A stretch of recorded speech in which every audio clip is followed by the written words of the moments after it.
સુરતમાં પૂરના પાણી ઓસરતા જ સુરત મનપાના આરોગ્ય વિભાગે 1200થી વધુ કર્મચારીઓને મેદાનમાં ઉતાર્યા છે. શહેરમાં 40 રેપિડ રિસ્પોન્સ ટીમો તૈનાત કરવામાં આવી છે, જ્યારે ઉધના, લીંબાયત સહિત 5 ઝોનના પૂરગ્રસ્ત વિસ્તારોમાં ઘરે ઘરે આરોગ્ય સર્વેલન્સ શરૂ કરવામાં આવ્યું છે.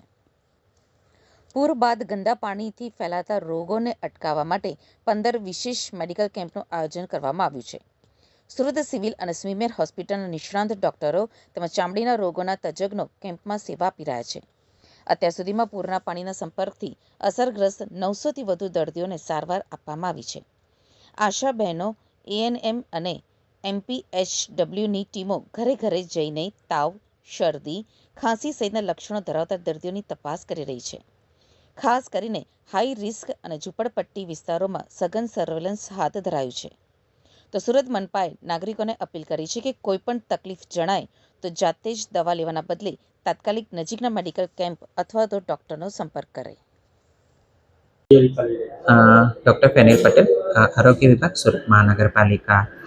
આપ સૌ જાણો છો કે 7 અને 8 જુલાઈના રોજ ભારે વરસાદની પરિસ્થિતિ બાદ પાણી ભરાવાની સમસ્યા થઈ હતી, જેના અનુસંધાને સુરત મહાનગરપાલિકા દ્વારા તાકીદે રેપિડ રિસ્પોન્સ ટીમ અને સર્વેલન્સ વર્કરો દ્વારા સર્વેલન્સ અને સ્થળ પર જ સારવાર મળે તે મુજબની વ્યવસ્થા કરવામાં આવેલી હતી.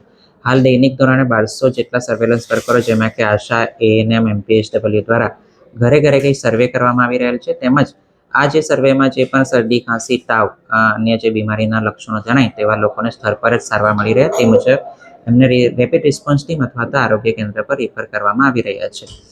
આ ઉપરાંત માન્ય નાયબ મુખ્યમંત્રી સર, માન્ય પ્રભારી સચિવ મેડમ અને માન્ય કમિશનર સરની સીધા સૂચન અને માર્ગદર્શન હેઠળ Udhna zone, Limbayat zone, Varachha zone A, Varachha zone B અને અઠવા ઝોનમાં મેડિકલ કેમ્પો નું પણ આયોજન કરેલ હતું, જેમાં ખાસ કરીને મેડિકલ, પેરામેડિકલ સ્ટાફ અને જે પાણી ભરાવામાં જે લોકો હોય અને ચામડીના ઇન્ફેક્શન લાગેલું હોય એમને સ્થળ પર જ સારવાર મળી રહે એ માટે સિવિલ અને સ્મીમેરમાંથી ચામડીના રોગના વિભાગના નિષ્ણાત ડોક્ટરો પણ આ તમામ 15 મેડિકલ કેમ્પ ઉપર ડેપ્યુટ કરવામાં આવેલા છે, જેથી સ્થળ પર જ આ તમામ જે લક્ષણો હોય એવા દર્દીઓને તમામની સારવાર સ્થળ પર જ સુનિશ્ચિત કરી શકાય.